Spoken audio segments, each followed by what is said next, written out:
पूरे देश में कोरोना की दूसरी लहर का कहर है। कोरोना संक्रमितों का आंकड़ा दिनों दिन बढ़ता जा रहा है। कोरोना संक्रमण से बचने के लिए कई राज्यों में कोरोना कर्फ्यू लगाया गया है, जिससे आर्थिक गतिविधियां ठप हो गई हैं। कोरोना कर्फ्यू में छोटे व्यापारियों का धंधा चौपट हो गया है। उनके सामने रोजी रोटी का समस्या जो है वो खड़ी हो गई है। कोरोना कर्फ्यू में भोपाल के छोटे व्यापारियों का हाल भी आखिर कैसा है, देखिए इस रिपोर्ट में। पुल बंद है और पुलिस वाले खोलन भी नहीं दे रहे। हाँ, खोलते हैं तो आ जाते, बंद करवा देते हैं। भूखे मरने की नौबत आ गई है। खाने के लिए कुछ है नहीं, गाड़ी लेके आ जाओ स्टाफ पे, पेट्रोल जला दो, जेब का 1 रुपए का धंधा नहीं हो रहा है। सरकार ने तो लगा दिया लॉकडाउन, तो अब तो मरेंगे ना भूखे। क्या करूं, ठेला भी नहीं खुलने दे रहा है।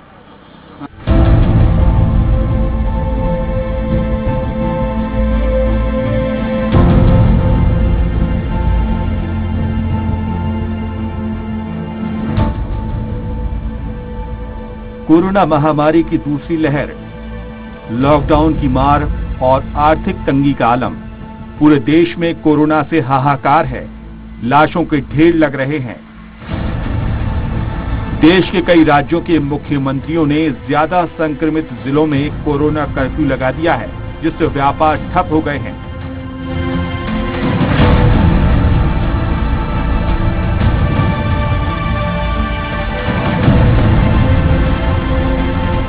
कोरोना कर्फ्यू में मध्य प्रदेश के कई शहरों में सन्नाटा छाया हुआ है। राजधानी भोपाल की बात करें तो छोटे व्यापारियों पर सबसे ज्यादा संकट गहराया है। वो एक बार फिर आर्थिक मंदी की चपेट में है। छोटे व्यापारियों के सामने 2 जून की रोटी का संकट खड़ा हो गया है। स्वराज संवाददाता अतुल शर्मा ने जब मटका व्यापारी से बातचीत की तो पता चला कि मटका व्यापारी को पिछले लॉकडाउन में भी भारी नुकसान हुआ था, लेकिन उम्मीद थी कि इस बार हालात ठीक हो जाएंगे। गर्मियां शुरू होते ही मटका व्यापारी ने 3 से 4 लाख रुपए का माल जमा कर दिया, ये सोचकर कि सीजन में बिक्री होगी। लेकिन कोरोना की दूसरी लहर ने सारी उम्मीदों पर पानी फेर दिया और कोरोना कर्फ्यू से मटका व्यापारी कर्ज में डूब गए। इस समय बिल्कुल बंद है और पुलिस वाले खोलन भी नहीं दे रहे। हाँ, खोलते हैं तो आ जाते, बंद करवा देते हैं। हाँ, कभी 1 मटका बिक जाता, कभी 2 बिक जाता, उसी में बाल बच्चों का गुजारा करते हैं। हाँ, अपने दाल रोटी चल रही है, कम से कम में गुजारा कर रहे हैं। मिले ही नहीं दिया तो क्या करें। बेदिनों में हो जाती 2000 2-2500 की हो जाती, जब कर्फ्यू नहीं लगा था।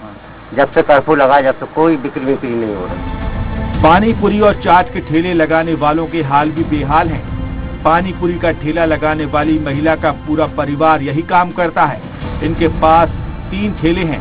कोरोना कर्फ्यू में इनका गुजारा कैसे हो रहा है, आप खुद ही सुन लीजिए। थोड़ा बहुत तो चल रहा है, घर में बैठे 4 लोग हैं, कैसा खर्चा चलेगा? सरकार तरफ से कुछ मिल नहीं रहा, कैसा खर्चा चलेगा? जब कुछ खर्चा नहीं मिल पा रहा है तो परिवार के लोग कैसे खा रहे हैं, क्योंकि इस समय तो स्थिति बहुत विकट दिख रही है। हाँ, बहुत है कि क्या करूँ, जब मिलता तो खाते, घर में नहीं है तो भूखे, कैसे मिलेगा? बच्चे क्या करूँ भैया, बच्चे खाते थोड़ा बहुत अपना, और नहीं है बच्चे उनके पास। ये हाल तो उनका है जिनकी दुकानें और ठेले हैं। जरा ऑटो ड्राइवरों पर भी गौर कीजिए कि इस कोरोना कर्फ्यू में जब सड़कें सुनसान हैं और आवाजाही बंद है तो भला सवारियों के बिना ऑटो ड्राइवरों की रोजी रोटी कैसे चल रही होगी। भूखे मरने की नौबत आ गई है। खाने के लिए कुछ है नहीं, गाड़ी लेके आ जाओ स्टाफ पे, पेट्रोल जला दो, जेब का 1 रुपए का धंधा नहीं हो रहा है। यहाँ से वापस घर चले जाओ, घर वाले पूछते क्या लेके आए, कुछ लेके नहीं आए। खड़े हुए तो घर वाले जो बोलते हैं जाते क्यों है भाई, अब जाना भी इसलिए जरूरी है, दूध के पैसे निकल जाए जो सोच के आते हैं। मिल कुछ नहीं रहा। सुबह से कितने अभी धंधा हो चुका आपका? बोनी तक नहीं हुई भाई, सब कोई पूछने नहीं आया।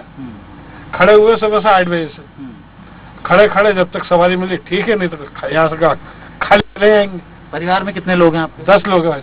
कैसे चल रहा है फिर? आप जब ये आप देख रहे हैं स्थिति गंभीर चल रही है तो फिर घर कैसे पाल रहे हैं आप? अब भाई साहब क्या करें, जैसा भी है उधारी लेते हैं, उधार लेके घर चला रहे। तो उधार ले साहब, कभी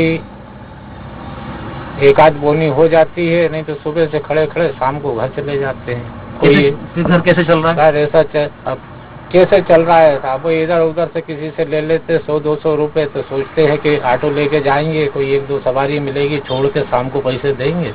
पर नहीं होता है तो भाई वो तो कर्जा तो होता ही है सर पे, उसी से चल रहा है धीरे थोड़ा। चुनाव के समय देखते हैं जनप्रतिनिधि बड़े बड़े दावे करते हैं कि हम मदद के लिए आएंगे।